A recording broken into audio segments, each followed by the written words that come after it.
أتعبدون من دون الله ما لا يملك لكم ضرا ولا نفعا والله هو السميع العليم. کہو کہ تم اللہ کے سوا ایسی چیز کی کیوں پرستش کرتے ہو جس کو تمہارے نفع اور نقصان کا کچھ بھی اختیار نہیں، اور اللہ ہی سب کچھ سنتا جانتا ہے.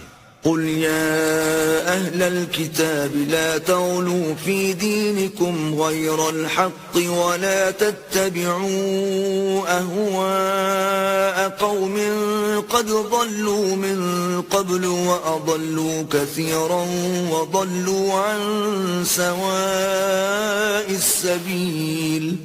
کہو کہ اے اہل کتاب اپنے دین کی بات میں ناحق مبالغہ نہ کرو اور ایسے لوگوں کی خواہشوں کے پیچھے نہ چلو جو خود بھی پہلے گمراہ ہوئے اور بھی اکثروں کو گمراہ کر گئے اور سیدھے رستے سے بھٹک گئے.